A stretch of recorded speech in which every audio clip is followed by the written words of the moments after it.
Hey everybody, welcome to this month's content. This month we are going to expand upon what we did last month in February with getting into our hips, getting into our low abs, strengthening those areas, breathing into those areas. So to start with today, let's just come into a position that feels okay to you, to just take a moment to check in and breathe into those areas. And if you haven't checked in with these areas since last month, that's okay too. Just notice where you're at today.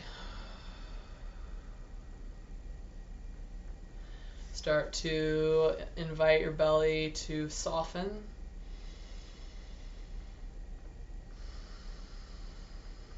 And to expand as you breathe.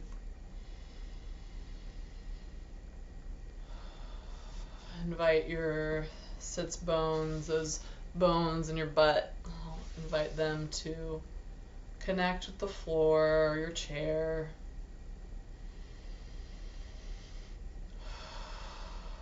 And invite your breath down into the mat, down into your chair.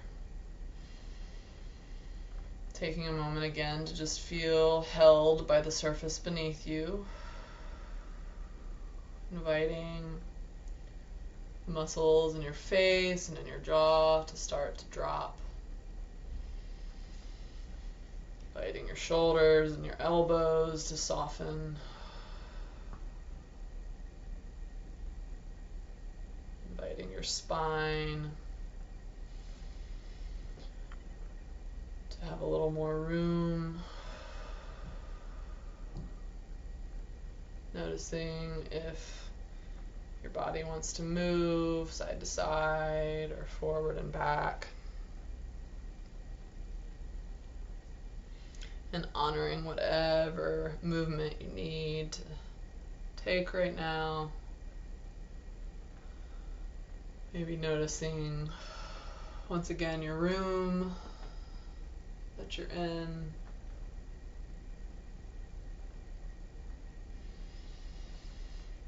Just taking a moment to connect with your surroundings and connect with your breath. Alright, so today we're going to dive a little deeper into low abs and hips. Last month we did some things with the resistance band and just with our bodies using the resistance of opening and closing with or without the resistance band. If you didn't already check out that video, I would kind of recommend doing that first before this one. And if you're ready to go today to continue the series, by all means, feel free to join me. So the first thing that we're going to do is what I had mentioned before about getting onto hands and knees. So if that is accessible to you, you can join me in that. If you have any wrist issues, I would definitely recommend pausing this video right now and doing some sets of stretching out the wrists both in this way and this way. So arm out straight, fingers back towards your face, arm out straight, fingers towards the floor, holding those stretches for a little while, maybe doing a couple sets on each side. Maybe rolling out your wrists by clasping your hands and rolling them around. Maybe doing a little, imagining that you're pouring water out of a watering can into a flowering pot by arms out straight and turning your hands like you're watering flowers. Any of that, shaking things out, moving things around, getting shoulders activated. All of that's good to do even if you don't have wrist and arm issues, but especially important if you do.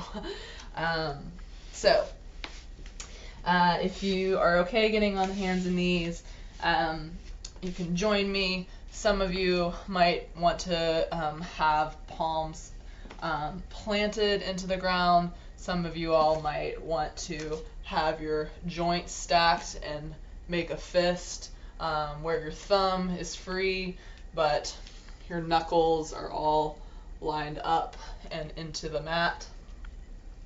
I know when I get fatigued, and I have wrist issues, I know when I get fatigued, like I need to get into this position. So today my wrists are feeling okay, so I'm gonna have my hands flat out, palms connected, but I'm pressing more into the pads of my fingers than I am into my palms. And I'm going to have my knees parallel with each other, and trying to get my hips also in alignment here over my knees and in alignment with each other. Trying to get my elbows in alignment with each other and with my wrists. And kind of, if it feels good to do a cat-cow, go ahead and do that. But not with the intent that that is the exercise we're doing right now, just with the intent that we are moving towards what is the middle ground between arch and I can't think of words today, but yeah, basically the cat position here, or the cow position here, yes. From what is between cat and cow, like where can you find some neutrality? Where can it feels like your shoulders are engaged? Where can you feel like your belly button can be engaged, aware? And once you're in this tabletop position, see if you can allow your belly to completely soften, if that feels okay to you. And it might be counterintuitive to how you breathe. A lot of folks breathe in their chests rather than filling up their belly. Today we're going to be doing some belly breathing. So feel free to watch me if you don't feel ready for that. But basically, on my inhale, my belly is expanding. And on my exhale, it's collapsing. This literally might be opposite to what you do and live in your life day to day, and that's okay. There are a lot of reasons that people suck in their belly when they breathe in. To get a fuller breath, I invite you to inflate your belly when you breathe in. I almost imagine like a parachute inflating my chest and my belly when I breathe in. We're going to do that in the tabletop position. So, or I'm going to do that. Your choice, of course, if you do that as well. All right, so on my inhale, my belly's inflating. On my exhale, it's deflating. And I don't know if you can see, but you're going to see me basically doing like basic, in some ways you can think of it as like Kegel exercises as well. Basically I'm just engaging my pelvic floor. So pelvic floor being like everything that lives between like hip bones, like I'm engaging everything that's deep and low between my hips. So to do that, I can get into my low abs and get into my like deep hips, and I can do that with my breath. So you're going to see kind of an expansion excuse me, of my belly.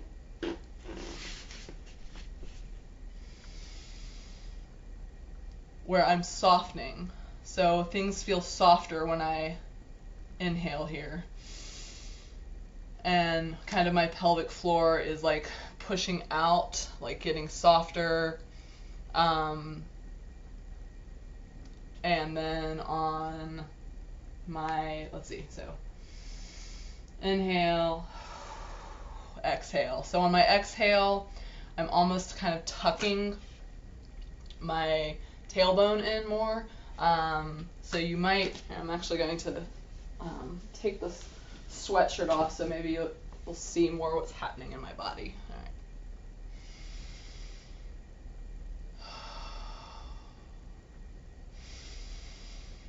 Expand,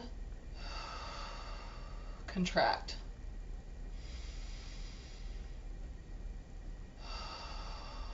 You see the slight hip tilt that's happening? On that exhale, it's like I'm dropping my hips. On my inhale, they're kind of tilting a little bit.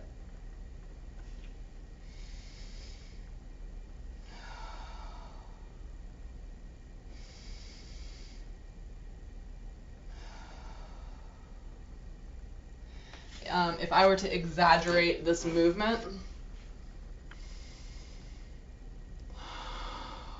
it would look like this.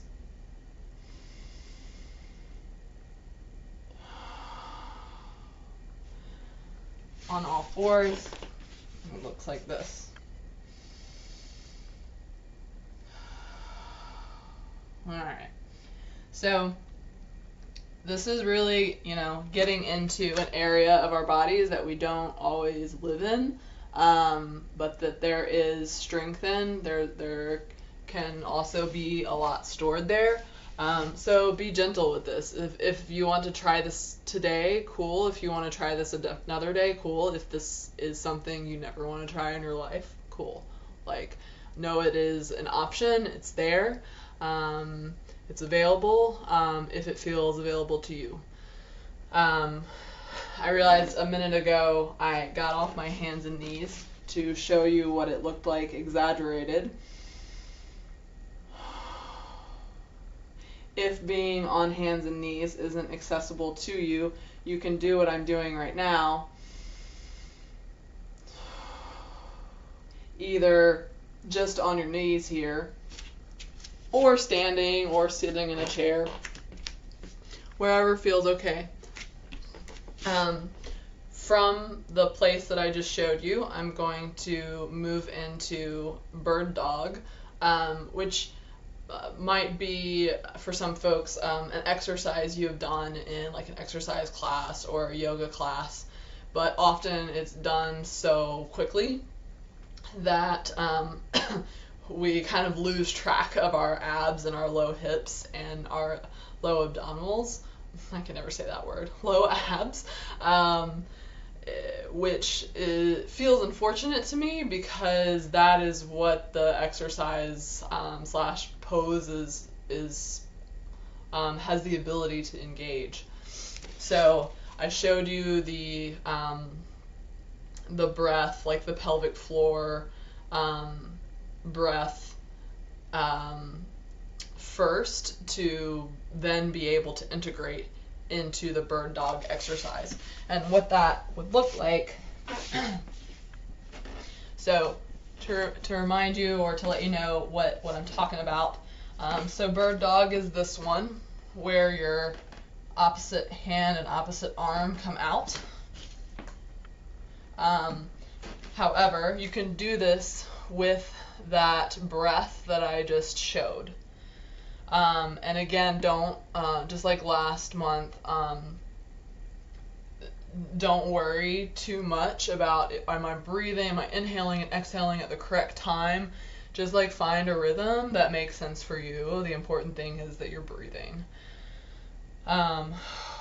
So before I do bird dog, I'm going to do more of my belly. Exhale, inhale. And for me, I like to start off on inhale when I lift opposite arm, opposite leg.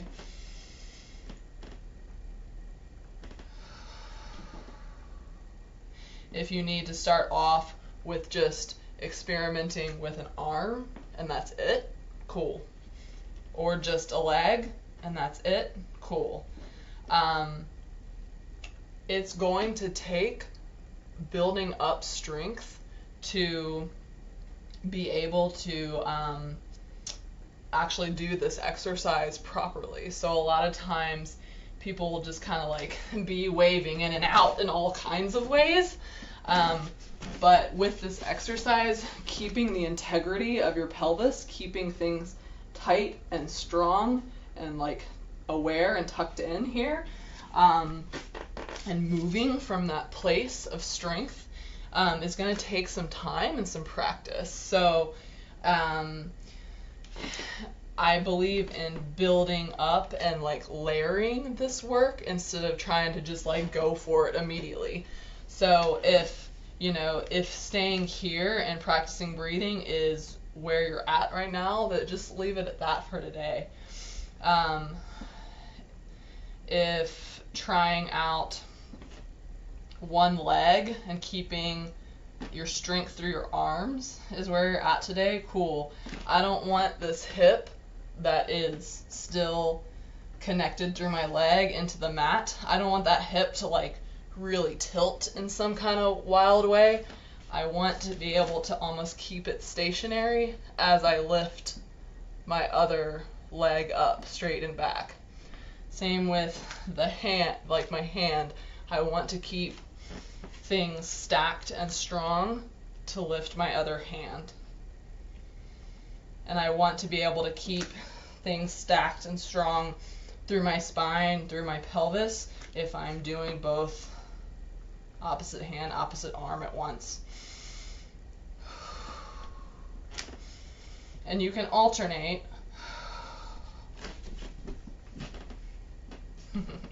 There we go, slow down. You can alternate as you go, whenever, if ever, that becomes accessible to you. And don't worry if it doesn't. This exercise is not going to be for everybody.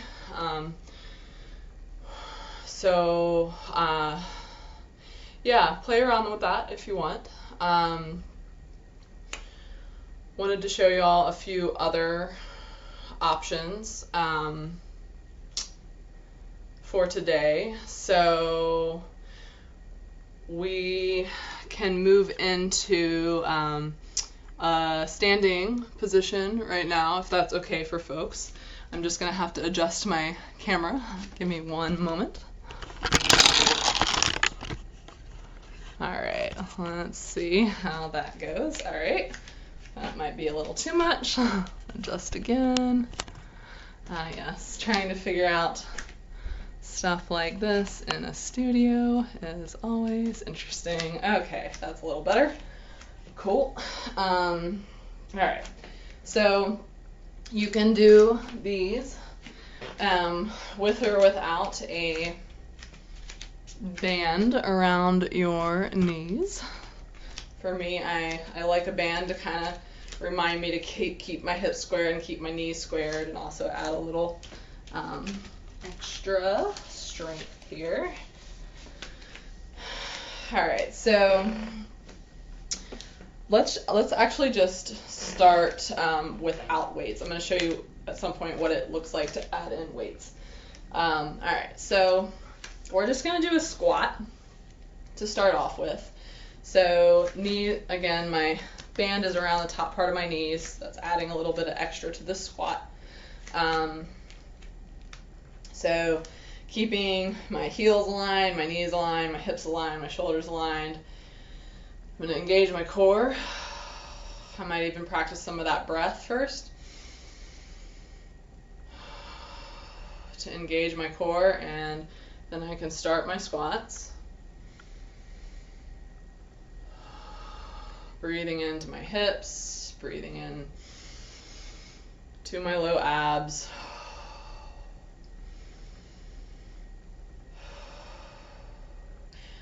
I'm going to add in a heel lift,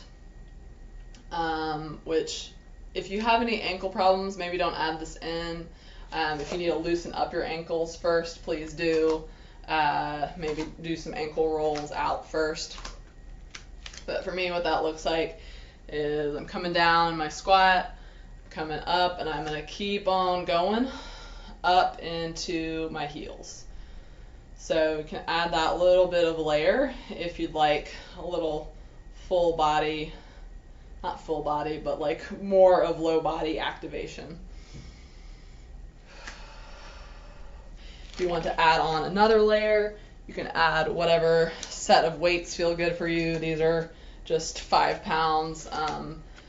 Feel free to add more if you're somebody who lifts weights regularly. So you can keep your hands by your side if you want.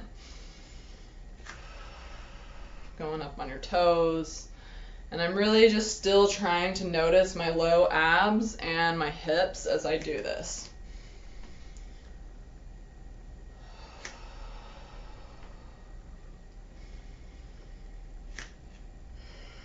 All right.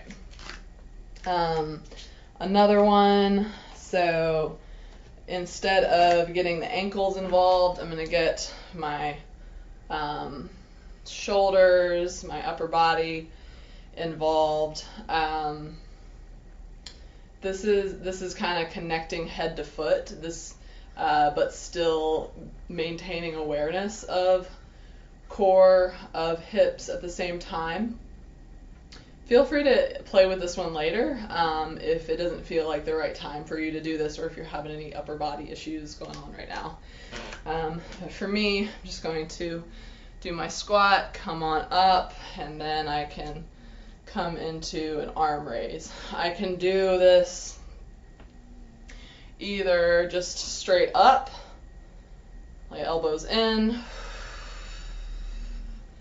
just like this, or I can have them come out at 90-degree angles. You've got some options here, but most important thing is I want to keep my awareness right in here. I'm moving from my strength right here. All right. What else do I want to show y'all? Yes. One more. So this is going to be what's called a static squat with a double arm row. And again, I still have my band around my knees, but only do that if that makes sense for you. So I'm just going to really get into my ankles, into my knees, into my hips. I'm going to bring my shoulders down and back, maybe squeeze my shoulder blades a little bit together. And I'm coming on up with my weights. So my arms are out in front. But again, if this feels like too much weight, then don't do it with the weight. Drop your weights. And if, basically the point I want to bring is we are still being aware of this area as we do this work. So if where you're at feels better to be here, cool, let's do that. Basically, the motion is keeping everything tight and engaged and pulling back. So this is our motion right here. Straight arms out, coming in by sides, squeeze in shoulder blades together on the farthest position. And if you are more, let me make sure I'm saying this right, keep your chest forward for more glutes. So for more glute activation, my chest is at an angle, I'm more forward. Really feeling those butt muscles light up right now.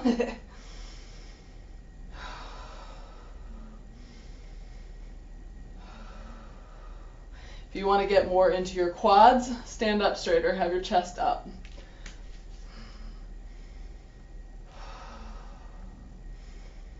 Now I'm not feeling it as much in the glutes, I'm feeling my front of my thighs light up.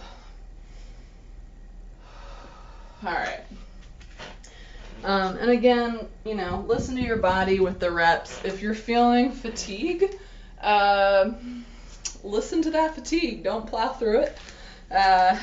Maybe starting off with, no weight, and like 2 sets of 10 is where you're at. Maybe you can build up to 2 sets of 15, 3 sets of 10, something like that.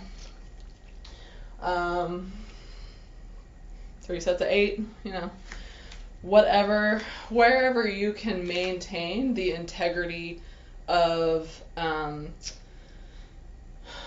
your mid-body, wherever it feels right for joints to still be stacked, for you to still be able to notice your breath, for you to still be able to allow everything to expand on the inhale and fall on the exhale. I hope something in there was helpful for you all, or just interesting, maybe something to think about. And yeah, I look forward to whatever share emerges for next month. All right, take good care.